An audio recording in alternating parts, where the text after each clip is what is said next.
ओम शांति। आज का प्रातः क्लास है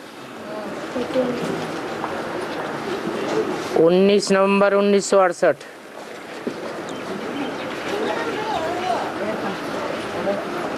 बच्चों को शिव बाबा याद है और साथ ही स्वर्ग की बादशाही याद है। यहाँ जब बैठते हो तो दिमाग में आना चाहिए हम बेहद के बाप के बच्चे हैं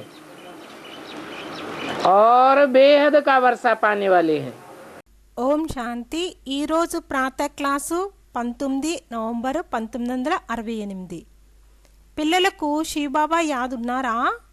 మరియు తోళ్ళలో స్వర్గం యొక్క చక్రవర్తిత్వం గుర్తుందా? ఇక్కడ ఎప్పుడు కూర్చుంటారో అప్పుడు బుద్ధిలోకి రావాలి మేము బేహద్ తండ్రి యొక్క పిల్లలం మరియు బేహద్ వారసత్వం పొందేవారము అని. जो बेहद का वर्षा दुनिया में कोई भी हद का बाप नहीं दे सकता।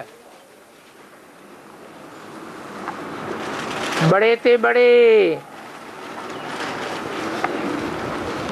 ग्रेट फादर्स कहे जाते हैं, इब्राहिम, बुद्ध, क्राइस्ट, दुनिया की बड़ी से बड़ी जनरेशन के फादर्स हैं, परंतु वो हद के फादर्स हैं। हद का वर्षा भी नहीं मिलता है। ఏ బేహద్ వారసత్వం ప్రపంచంలో ఉన్నదో అది హద్దులో ఏ తండ్రి కూడా ఇవ్వలేరు.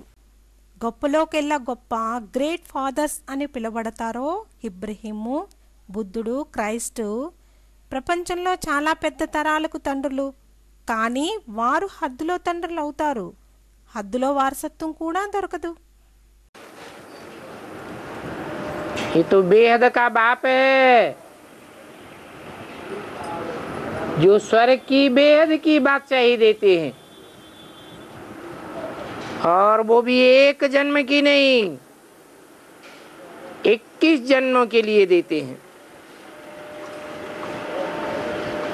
तो जो बेहद के बाप के बच्चे हैं वो नित्य बाप को याद करते हैं। ఇక్కడైతే బేహద్ తండ్రి స్వర్గం యొక్క బేహద్ చక్రవర్తిత్వం ఇస్తారు మరియు అది కూడా ఒక్క జన్మకు కాదు 21 జన్మలకు ఇస్తారు.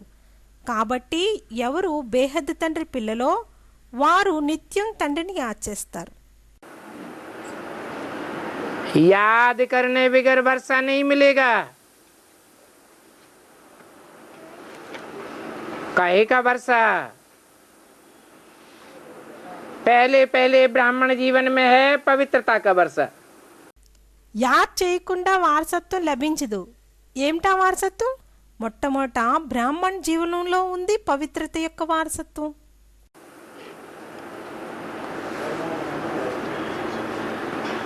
तो इस पवित्रता के लिए ऐसा पुरुषार्थ करना है कब भी कोई भी विकार की बात हमारे आगे टिक नहीं सकती, आ नहीं सकती। और सिर्फ विकार की भी बात नहीं है, एक भी भूत नहीं आना चाहिए। అయితే ఈ పవిత్రత కొరకు ఇలాంటి పురుషార్థం చెయ్యాలి. ఎప్పుడు ఎటువంటి వికారపు విషయం మన ఎదుట ఉండకుండా రాకుండా, మరియు కేవలం వికారి విషయాలే కాదు ఒక్క భూతం కూడా రాకూడదు.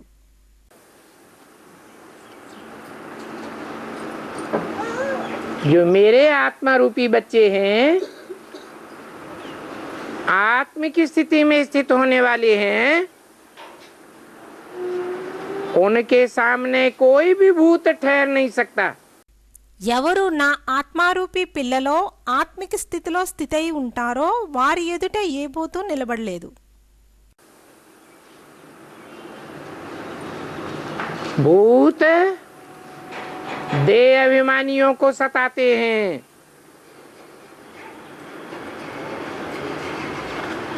तो ऐसा तुम बच्चों को शुद्ध अहंकार रहना चाहिए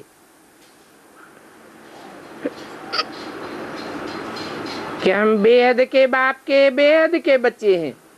భూతాలు దేహాభిమానులను సతాయిస్తాయి. అయితే పిల్లలైన మీకు అలాంటి శుద్ధ అహంకారంలో ఉండాలి, మేము బేహద్దు తండ్రి యొక్క బేహద్దు పిల్లలం అని.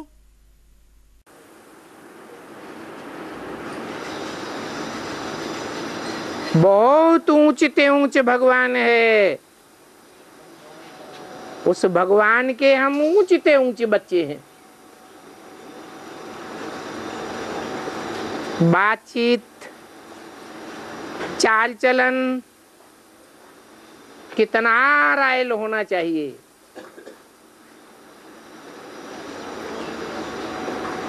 बाप तो चलन से ही समझ जाते हैं कि ये तो बिल्कुल ही भरतनाट्यपेनी है। చాలా ఉన్నతోన్నతుడు భగవంతుడు. ఆ భగవంతుడికి మనం ఉన్నతోన్నతమైన పిల్లలం. మాట్లాడటం, నడవడిక ఎంతో రాయల్గా ఉండాలి. తండ్రి అయితే నడవడికతోనే అర్థం చేసుకుంటారు వీరైతే పూర్తిగా పైసా విలువ లేని వారని.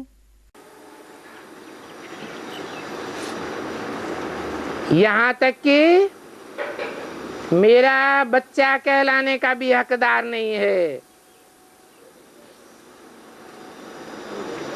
लौकिक बाप को भी नालायक बच्चों को देख करके ऐसे होता है। उनको देखने से ही जी जैसे जलता है।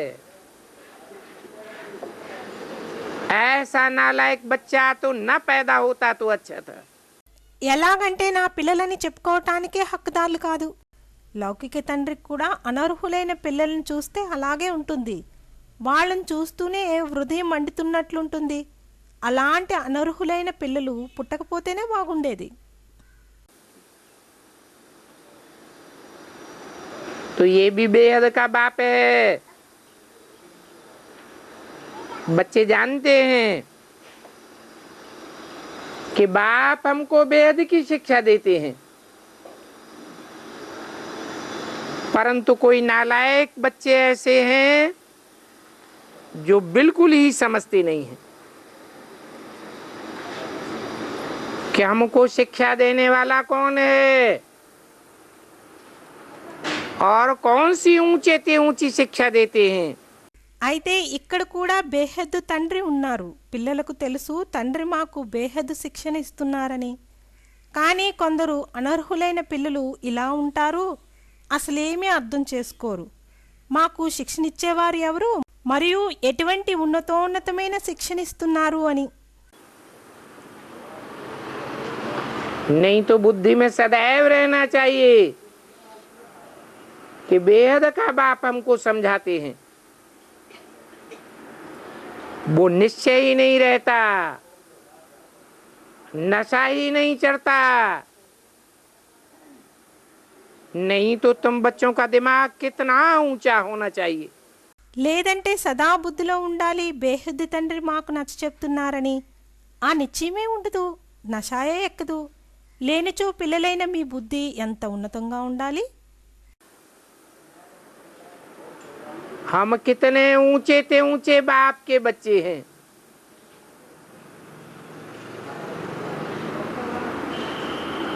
ऊंची स्टेज में रहने वाला है, गायन भी है, ऊंचा तेरा धाम, ऊंचा तेरा नाम, ऊंचा तेरा काम। और रहायश भी कैलाश पर्वत पर दिखाते हैं। భక్తి మార్గ మే యాదగార్ తో హై నా. మనం ఎంత ఉన్నతోన్నతుడైన తండ్రి పిల్లలం, ఉన్నతమైన స్థితిలో ఉండేవారం. గాయనం కూడా ఉంది, ఉన్నతమైనది నీ ధామం, ఉన్నతమైనది నీ నామం, ఉన్నతమైనది నీ కర్తవ్యం అని. మరియు కైలాసపర్వతం కూడా చూపిస్తారు. భక్తి మార్గంలో స్మృతి చిహ్నం అయితే ఉంది కదా.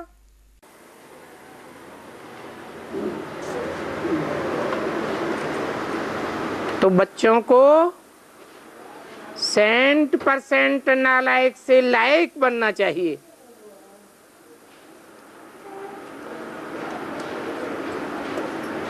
परंतु 100% नालायक से भी 10% नालायक बन जाते हैं। कोई कोई तो 101% नालायक बन जाते हैं और ही 100 गुना पापों का बोझ ढोते रहते हैं। అయితే పిల్లలకి 100% అనర్హుల నుండి అర్హులుగా మారాలి. కానీ 100% అయోగ్యుల నుండి 10% అయోగ్యులుగా అవుతారు. కొందరు 101% అనర్హులుగా అవుతారు. ఇంకా 100 రెట్ల పాపాల బరువు మోస్తున్నారు. बाबा कितना समझाते हैं, अंदर में जरा सोचो तो हम कितने ऊंचे थे ऊंचे बाप के बच्चे हैं, तो हमारा कैरेक्टर कितना ऊंचा होना चाहिए। బాబా ఎంతో నచ్చ చెప్తారు. లోపల కొంచెం ఆలోచించండి, మనం ఎంతో ఉన్నతోన్నతుడైన తండ్రి పిల్లలు అని. కనుక మన క్యారెక్టరు ఎంతో ఉన్నతంగా ఉండాలి.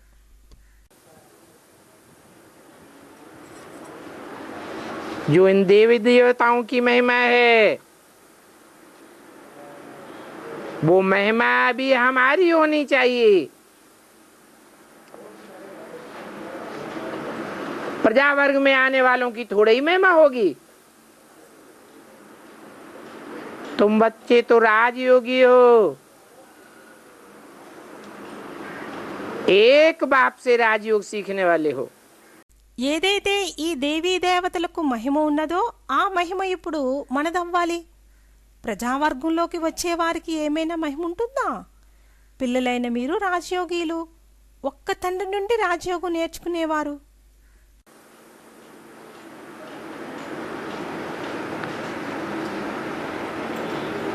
एक लक्ष्मी नारायण कोई दिखाया है,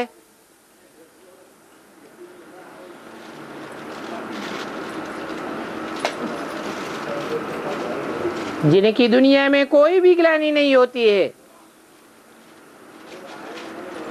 शास्त्रों में भी सभी देवी देवताओं की ग्लानि है,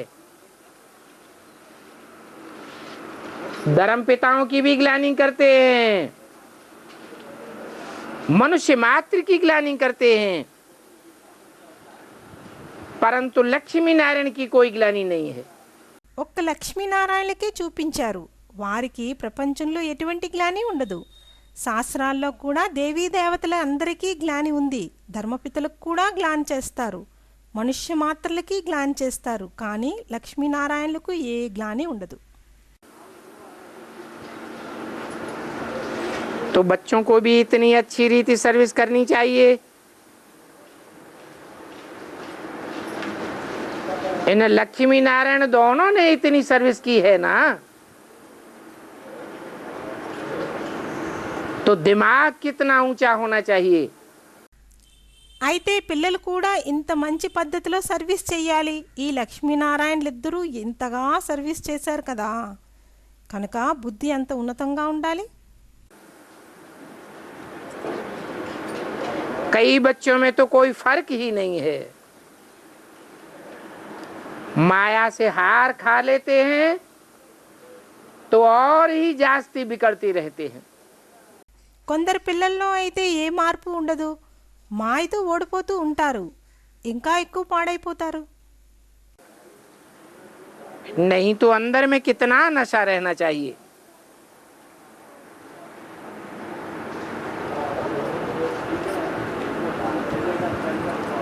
नशा कायम रहे, हम बेहद के बाप के बच्चे हैं। बाप कहते हैं नशा कायम रखने के लिए आप समान बनाते रहो और सभी को मेरा परिचय देते रहो। లేనిచో లోపల ఎంత నష ఉండాలి, నషా స్థిరంగా ఉండాలి. మేము బేహద్ తండ్రి పిల్లలు అని తండ్రి అంటున్నారు. నషా స్థిరంగా ఉండటానికి మీ సమానంగా తయారు చేస్తూ ఉండండి మరియు అందరికీ నా పరిచయం ఇస్తూ ఉండండి. सर्विस करने से ही शोभा पावेंगे, तब ही बाप के दिल पर चढ़ेंगे। तो बच्चा वो ही अच्छा जो बाप के दिल पर चढ़ा हुआ हो। बाप का बच्चों पर कितना लव रहता है। సర్వీస్ చేస్తేనే శోభను పొందుతారు. అప్పుడే తండ్రి హృదయంపై ఎక్కుతారు. తండ్రి హృదయాన్ని ఎవరు అధిష్ఠిస్తారో వారే మంచి పిల్లవాడవుతారు. తండ్రికి పిల్లలపై ఎంత ప్రేమ ఉంటుంది. प्यार में आकर के बच्चों को सर पर चढ़ाई लेते हैं।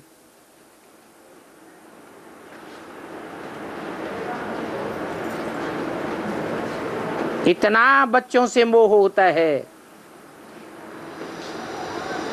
परंतु वो तो होता है हद का मोह। वो मायावी मोह है। ये तो बेहद का बाप है और बेहद की बात है। ప్రేమలోకి వచ్చి పిల్లలను తలపైకి ఎక్కించుకుంటారు. ఎంతగా పిల్లలపై మోహం ఉంటుంది. కానీ అక్కడైతే ఉంటుంది హద్దులో మోహం. అది మాయావి మోహం. ఇక్కడైతే బేహద్ తండ్రి మరియు బేహద్ విషయాలు. ऐसा तो कोई बाप नहीं होगा जो बच्चों को देख करके खुश न होता हो।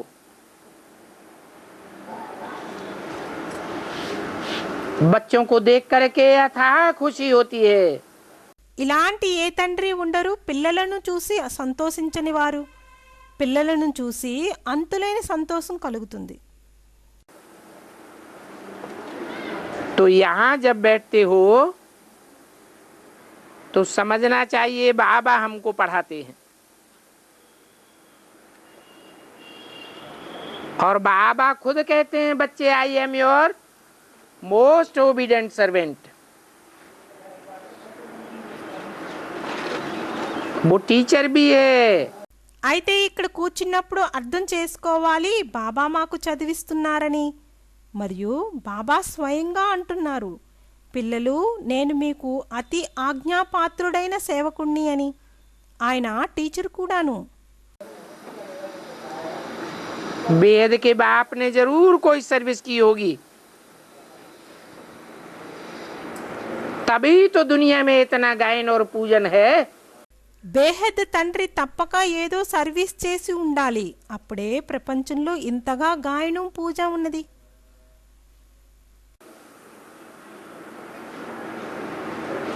सारी दुनिया सभी धर्म के लोग एक बाप को मानते हैं। कितनी वंडरफुल बातें हैं। तो कितनी उनकी महिमा की जाती है। यहाँ बैठते हो तो इन बातों की बुद्धि में नशा रहना चाहिए। మొత్తం ప్రపంచం అన్ని ధర్మాల ప్రజలు ఒక్క తండ్రిని ఒప్పుకుంటారు. ఎంత అద్భుతమైన విషయాలు. అయితే ఎంతగా ఆయనకు మహిమ చేయబడుతుంది. ఇక్కడ కూర్చున్నప్పుడు ఈ విషయాల గురించి బుద్ధిలో నశ ఉండాలి. वो सन्यासी तो हैं ही निवृत्ति मार्ग वाले, उनका तो धर्म ही अलग है। और ये बात भी बाप समझाते हैं। तुम थोड़े ही जानते थे कि संन्यास मार्ग क्या होता है और प्रवृत्ति मार्ग क्या होता है। तुमको तो गृहस्थ आश्रम में रहते भक्ति आदि करनी होती है। ఆ సన్యాసులైతే నివృత్తి మార్గస్థులు. వారి ధర్మమే వేరు. మరియు ఈ విషయం కూడా తండ్రి అర్థం చేయిస్తారు. మీకేమైనా తెలుసా సన్యాస మార్గం ఏమిటి ప్రవృత్తి మార్గం ఏమిటని? మీరైతే గృహస్థ ఆశ్రమంలో ఉంటూ భక్తి మొదలైన చేయాల్సి ఉంటుంది. तो तुमको ही फिर ज्ञान मिलता है। अभी तुम जान गए हो। उन सन्यासियों को ज्ञान तो मिलना ही नहीं है। चाहे वो हद के सन्यासी हो, चाहे ब्राह्मणों की दुनिया के बेहद के सन्यासी हो, ज्ञान से तो जीवन मुक्ति होती है। और वो तो जीवन मुक्ति को मानते ही नहीं, कहते हैं स्वर्ग के सुख का आगविष्टा समन। అయితే మీకే తిరిగి జ్ఞానం లభిస్తుంది. ఇప్పుడు మీరు తెలుసుకున్నారు ఆ సన్యాసులకు జ్ఞానం దొరకనే దొరకదని. ఆ హద్దులో సన్యాసులకైనా బేహద్దు ప్రపంచంలో బేహద్దు సన్యాసులకైనా జ్ఞానంతో అయితే జీవన్ముక్తి అవుతుంది. మరియు వారైతే జీవన్ముక్తిని ఒప్పుకోరు, అంటారు స్వర్గం యొక్క సుఖాలు కాకిరెట్టుతో సమానమని. तो तुम कितनी ऊंची पढ़ाई पढ़ते हो और बैठे देखो कितना साधारण हो। दिलवाड़ा मंदिर में भी तुम नीचे तपस्या में बैठे हुए हो और ऊपर में बैकुंठ खड़ा है। అయితే మీరు ఎంత ఉన్నతమైన చదువు చదువుతున్నారు, మరి చూడండి కూర్చున్నది కూడా ఎంత సాధారణం. దిల్వాడా మందిరంలో కూడా మీరు కింద తపస్సులో కూర్చున్నారు మరియు పైన వైకుంఠం నిలబడి ఉంది. जब तुम तपस्या की संपन्न स्टेज को प्राप्त करते हो तो ऑटोमेटिक तुम्हारा ऊंचा स्टेज हो जाता है। ఎప్పుడు మీరు తపస్సు యొక్క సంపన్న స్థితిని ప్రాప్తి చేస్తారో ఆటోమేటిక్గా మీది ఉన్నతమైన స్థితి అవుతుంది. तो ऊपर में बैकुंठ को देख मनुष्य समझते हैं कि स्वर्ग कोई ऊपर में होता होगा। ऊपर नीचे की बात नहीं है, ये तो तुम आत्मा रूपी बच्चों की ऊंची स्टेज की बात है, जो स्टेज तुम परमानेंटली धारण करते हो। అయితే పైన వైకుంఠాన్ని చూసి మనుష్యులు అనుకుంటారు స్వర్గం ఎక్కడో పైన ఉంటుందని. పైన కిందన విషయం కాదు, ఇదైతే మీ ఆత్మారూపీ పిల్లల ఉన్నతమైన స్థితి యొక్క విషయం. ఏ స్థితి మీరు శాశ్వతంగా ధారణ చేస్తారో. तो तुम बच्चों को अंदर में ये सभी बातें आनी चाहिए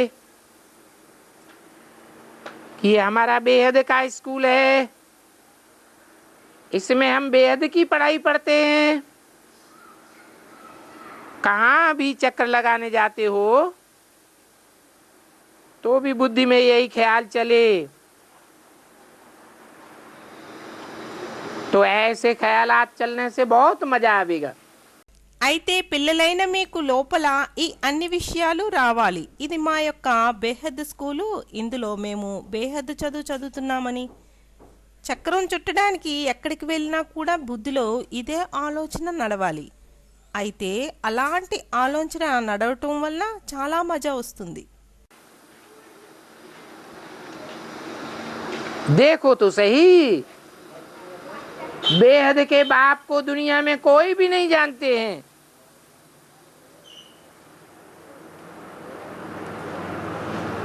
हद के ब्राह्मण भी नहीं जानते और बेहद ब्राह्मणों की दुनिया में भी जो ब्राह्मण हैं अधूरे, अधूरी पढ़ाई पड़ी हुई है, वो भी बाप को नहीं जानते, क्योंकि आत्मा की बेसिकली कट उतरी हुई नहीं है।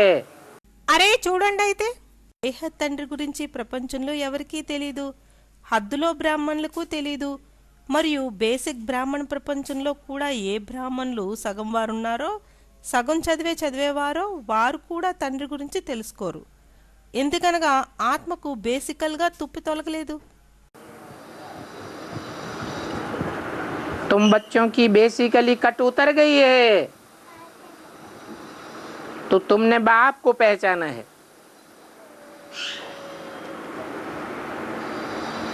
बाप के बच्चे बनकर और बाप की बायोग्राफी को न जाने, उनको तो बुद्धू ही कहेंगे। जीवन कहानी तो होती है ना। పిల్లలైన మీకు బేసికల్గా తుప్పు తొలగింది కనుక మీరు తండ్రిని గుర్తించారు. తండ్రి పిల్లలై ఉండి తండ్రి జీవిత చరిత్ర తెలియని వారిని తెలుగు తక్కువ వారు అని అంటారు. జీవిత కథ ఉంటుంది కదా. न जानने के कारण कह देते हैं सर्वव्यापी. अब सर्वव्यापी की जीवन कहानी क्या होगी, गायन कैसे होगा, पूजन कैसे होगा, कुत्ते में, बिल्ले में, पत्थर में, भित्तर में व्यापी बताई देते हैं. తెలియని కారణంగా అనేస్తారు సర్వవ్యాపి అని. ఇప్పుడు సర్వవ్యాపి యొక్క జీవిత కథ ఏమిటి, గాయనం ఎలా ఉంటుంది, పూజ ఎలా ఉంటుంది. కుక్కలో, పిల్లిలో, రాళ్లలో, గోడల్లో వ్యాప్తిని చేసేశారు. तो कुत्ते बिल्ले पत्थर भित्तर की महिमा बैठ करेंगे क्या. बाप की इतनी ग्लानि करना, इसको महान मूर्खता कहा जाता है. అయితే కుక్క, పిల్లి, రాయి, గోడలకు కూర్చొని మహిమ చేస్తారా ఏమిటి. తండ్రిని ఇంతగా గ్లాని చేయటం మహామూర్ఖత అనబడుతుంది. मनुष्य क्या क्या भगवान के लिए कहते रहते हैं. भगवान के लिए ही कह देते हैं, आप ही पूज्य, आप ही पुजारी.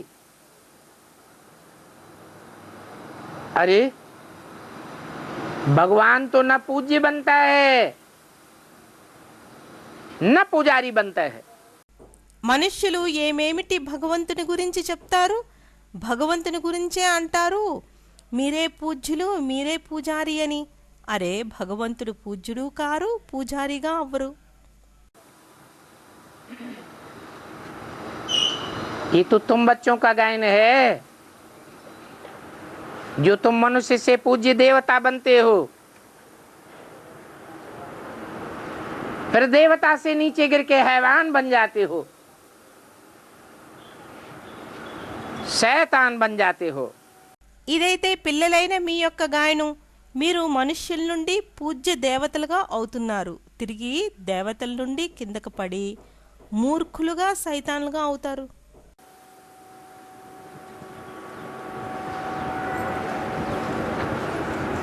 तो सोचना चाहिए, ठिक्कर बित्तर में भगवान पूजा लेगा क्या. ठिक्कर तो कहा ही जाता है जो ठोकर लगने मात्र से बिखर जाए. तुम बच्चों को भी बड़ा निश्चय बुद्धि होना चाहिए. అయితే ఆలోచించాలి, రాళ్లల్లో, రప్పల్లో భగవంతుడు పూజ తీసుకుంటారా ఏమిటి. టిక్కర్ అని దేన్నంటారంటే దెబ్బ తగిలినంతనే చెల్లా చెదరైపోయేది. పిల్లలైన మీకు చాలా నిశ్చయ బుద్ధి అయి ఉండాలి.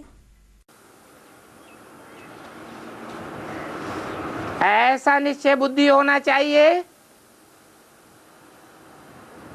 जो माया के फाइनल पेपर में भी अडोल बन करके रहें.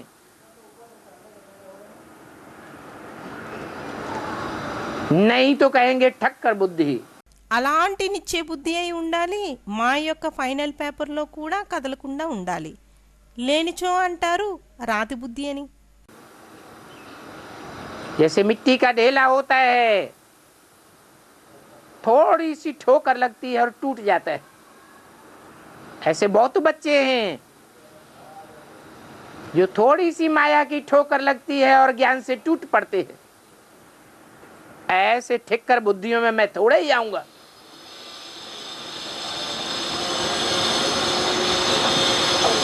न भित्तर बुद्धियों में आता हूं. ఏ విధంగా మట్టిగడ్డు ఉంటుంది, చిన్న దెబ్బ తగిలినా విరిగిపోతుంది. అలా చాలామంది పిల్లలున్నారు. ఏ చిన్న మాయా దెబ్బ తగిలితే జ్ఞానం నుండి తెగి వెళ్ళిపోతారు. అలాంటి మట్టిగడ్డ లాంటి బుద్ధివారిలో నేనేమైనా వస్తానా, మరియు గోడలాంటి బుద్ధివారిలో కూడా రాను. भीत दीवाल को कहा जाता है. जो ईश्वरीय ज्ञान मार्ग में दीवाल बन करके खड़े हो जाते हैं, न खुद भगवान को पहचानते हैं न दूसरों को पहचानने देते हैं. ऐसी भुत्तर बुद्धियों में मैं प्रवेश करूंगा क्या. బీత్ అని గోడనంటారు. ఎవరు ఈశ్వరీయ జ్ఞాన మార్గంలో గోడాయి నిలబడతారో స్వయం భగవంతుని గుర్తించరు, ఇతరుల్ని గుర్తించనివ్వరు. అటువంటి బిత్తర బుద్ధిలో నేను ప్రవేశిస్తానా ఏంటి? तो तुम बच्चों को अंदर में कितनी खुशी होनी चाहिए कि हम कितने ऊंचे से ऊंचे बाप के बच्चे हैं। अभी फिर हम पुजारी बने, फिर पुजारी से शिव बाबा तुमको कितना ऊंचे बनाते हैं। అయితే పిల్లలైన మీకు లోపల ఎంత సంతోషం ఉండాలి, మేము ఉన్నతోన్నతుడైన తండ్రి పిల్లలమని. ఇప్పుడు తిరిగి మేము పూజారులమయ్యాము. తిరిగి పూజారి నుండి శివబాబా మిమ్మల్ని ఎంత ఉన్నతంగా చేస్తున్నారు. फिर ड्रामा अनुसार तुम ही उनकी पूजा शुरू करते हो। इन बातों को दुनिया वाले थोड़े ही जानते हैं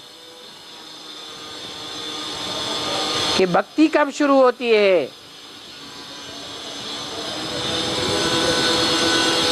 भक्ति में तो बुद्धि भागती रहती है, बुद्धि को ठिकाना नहीं मिलता। తిరిగి డ్రామా ప్రకారంగా మీరే ఆయన పూజ మొదలు పెడతారు. ఈ విషయాలను ప్రపంచంలో వారు ఏమాత్రం తెలుసుకోరు, భక్తి ఎప్పుడు మొదలవుతుందో అని. భక్తిలో బుద్ధి పరిగెడుతూ ఉంటుంది, భక్తికి స్థానం లభించదు. ज्ञान में तो तुम बच्चों को पक्का ठिकाना मिल जाता है, बुद्धि एक जगह टिक जाती है। तो बाप बच्चों को रोज रोज समझाते रहते हैं, यहाँ बैठे हो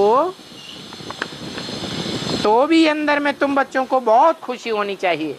జ్ఞానంలో అయితే పిల్లలైన మీకు పక్కా స్థానం లభిస్తుంది, బుద్ధి ఒక చోట నిలబడుతుంది. అయితే తండ్రి పిల్లలకు రోజు రోజు అర్థం చేయిస్తూ ఉంటారు, ఇక్కడ కూర్చొని ఉన్నా కూడా లోపల పిల్లలైన మీకు చాలా ఆనందం ఉండాలి అని.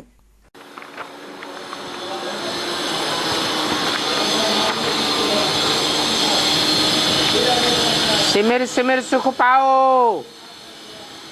कि हमको कौन पढ़ाते हैं। 19/11/68 की वाणी का दूसरा पेज।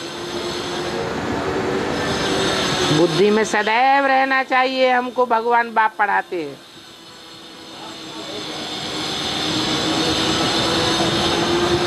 नहीं तो जन्म जन्मांतर कब सुना भी नहीं होगा कि कोई को भगवान बैठ पढ़ाते हैं। స్మరించి స్మరించి సుఖం పొందండి, మనకి ఎవరు చదివిస్తున్నారని. 19/11/68 వాణి యొక్క 2వ పేజీ.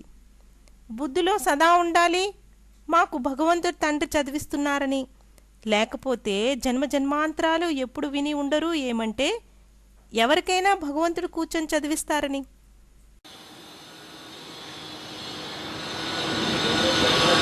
भक्ति मार्ग में तो समझते हैं गीता का भगवान कृष्ण है। अब कृष्ण को जन्म मरण के चक्कर में दिखाई दिया है।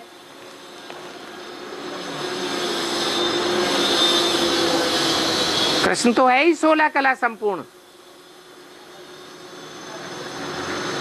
जो कलाओं में बंधता है वो कलाहीन भी बनता है। భక్తి మార్గంలో అనుకుంటారు గీతా భగవంతుడు కృష్ణుడని. ఇప్పుడు కృష్ణుణ్ణి జనన మరణ చక్రంలోకి చూపించారు. కృష్ణుడైతే 16 కళల సంపూర్ణుడు. ఎవరు కళల్లో బంధింపబడతారో వారు కళాహీనులుగా కూడా అవుతారు.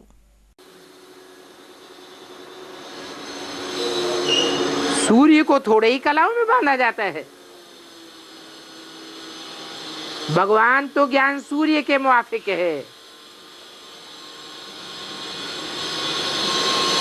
शास्त्रों में कहते भी हैं कलातीत कल्पांतकारी, कलाओं से अतीत है। సూర్యుని ఏమైనా కళల్లో బంధిస్తారా? భగవంతుడైతే జ్ఞాన సూర్యుడు వంటి వారు.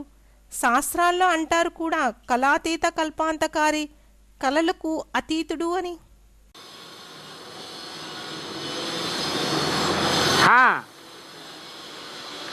मनुष्य जो कलाहीन हो जाते हैं उनको 16 कला संपूर्ण बनाता है।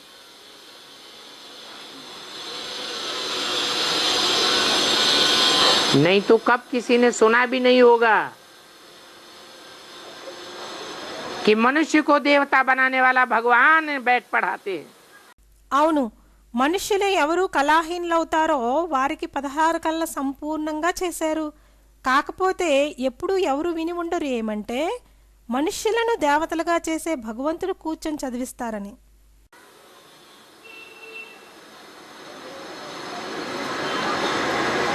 अब कृष्ण कैसे पढ़ाई पढ़ावेगा?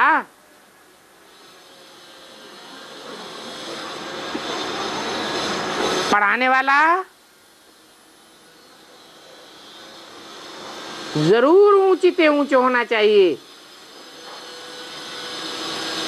एक तरफ कहते हैं हे कृष्ण नारायण वासुदेव, कृष्ण ही नारायण है, दूसरी तरफ कहते हैं भगवान ने पढ़ाई पढ़ाई तो नर को नारायण बनाया। ఇప్పుడు కృష్ణుడు ఎలా చదివిస్తారు? చదివించేవారు తప్పక ఉన్నతోన్నతుడై ఉండాలి. ఒకవైపు అంటారు ఓ కృష్ణ నారాయణ వాసుదేవ అని, కృష్ణుడే నారాయణుడని. ఇంకో పక్క అంటారు భగవంతుడు చదువు చదివించి నరుడి నుండి నారాయణుడిగా చేస్తారని.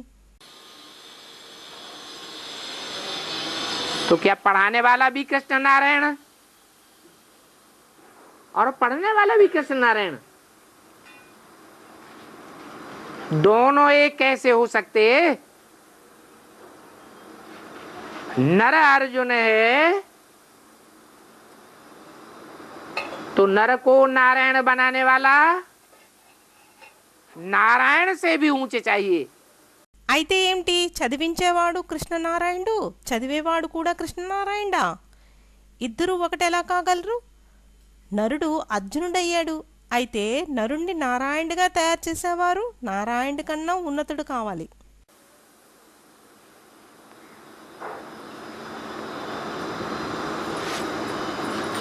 नारायण उसे कहा जाता है जिसका घर है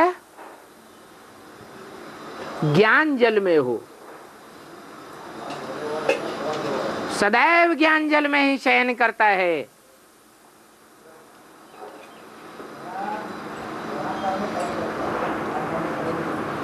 ज्ञानी उसे कहा जाता है जो मनन चिंतन करने वाला हो। నారాయణుడని ఎవరిని అంటారంటే ఎవరి ఇల్లు జ్ఞానజలంతో ఉంటుందో, సదా జ్ఞానజలంలోనే శయనించి ఉంటారో. జ్ఞాని అని ఎవరిని అంటారంటే ఎవరు మనన చింతనమంతం చేస్తారో. अब बताओ, भगवान को भी मनन चिंतन करने की दरकार है क्या?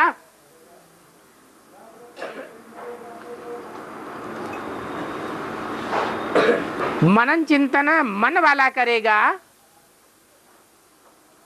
या जो सदैव मन है वो मनन चिंतन करेगा? ఇప్పుడు చెప్పండి, భగవంతుడికి కూడా మనం చింతన మంతం చేసే అవసరం ఉందా ఏంటి? మనన చింతన మనస్సున్న వాళ్ళు చేస్తారా, లేక సదా అమన్గా ఉంటారో వారు మనం చింతన చేస్తారా?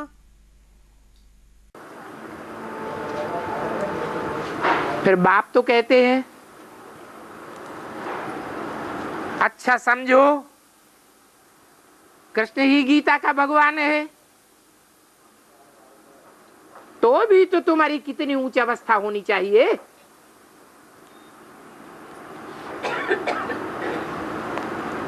अभी तुम समझते हो कि कृष्ण तो मनुष्य था दैवी गुणों वाला,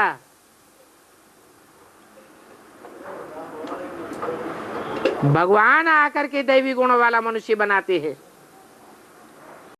తిరిగి తండ్రి అంటున్నారు, మంచిది అనుకోండి కృష్ణుడే గీతా భగవంతుడు అయితే, అయినా కూడా మీకు ఎంత ఉన్నత స్థితి ఉండాలి. అయితే ఇప్పుడు మీరు అర్థం చేసుకుంటున్నారు, కృష్ణుడు మనుష్యుడు, దైవీ గుణాలు కలిగిన వారు. భగవంతుడు వచ్చి దైవీ గుణాలున్న మనుషులను తయారు చేస్తున్నారు.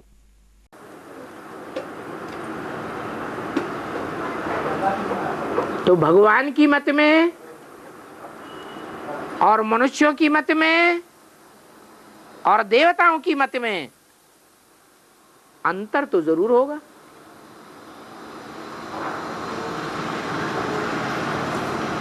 मनुष्य होता है चंचल मन वाला,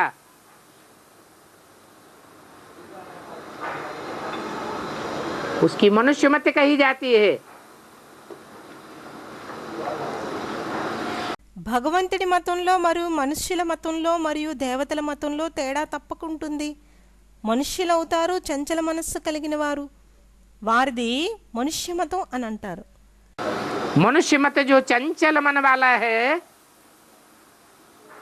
वो नीचे गिराने का काम करेगा, वो ऊंचा उठावेगा। मनुष्य मनुष्यों को 2500 वर्ष की हिस्ट्री में नीचे ही गिराते आए हैं। మనుష్య మతం ఎవరు చంచల మనస్సు వారో వారు కిందకు పడే పనే చేస్తారా లేక పైకి లేవనెత్తుతారా? మనుష్యులు మనుష్యులకు 2500 సంవత్సరాల చరిత్రలో కిందకు పడేస్తూ వచ్చారు.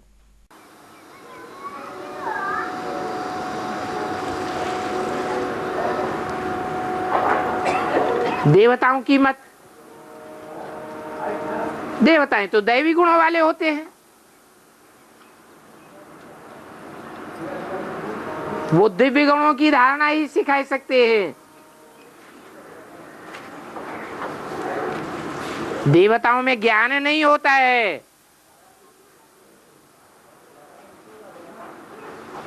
अखंड ज्ञानी एक भगवान ही है, वो सदा शिव कहा जाता है। దేవతల మతం, దేవతలైతే దైవీ గుణాల వారు, వారు దివ్య గుణాల ధారణయే నేర్పించగలరు. దేవతల్లో జ్ఞానం ఉండదు, అఖండ జ్ఞాని ఒక్క భగవంతుడే, ఆయన సదాశివ అనబడతారు. देवताएं तो जन्म मरण के चक्र में आते हैं, जन्म मरण के चक्र में आने वाला सब कुछ भूल जाता है। भगवान तो जन्म मरण के चक्र में नहीं आता है।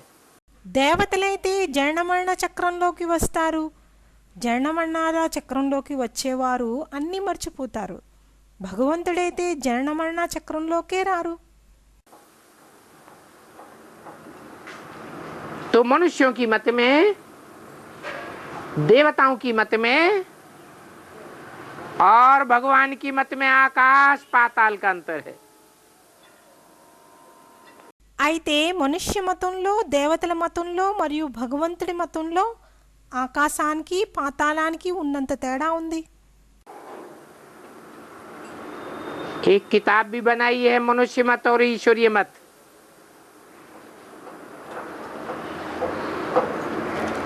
और देवताओं को तो कोई की मत लेने की दरकार ही नहीं। ఒక పుస్తకం కూడా తయారు చేశారు మనుష్య మతం మరియు ఈశ్వరీయ మతానిది. మరి దేవతలకైతే ఎవరి మతం తీసుకోవాల్సిన అవసరమే లేదు.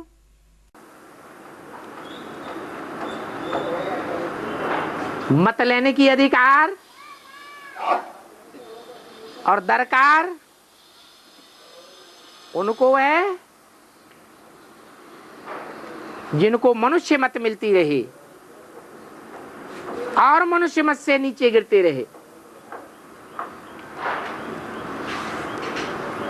ऊंचते ऊंच भगवान आकर के उनको ऊंचते ऊंच मत देते हैं।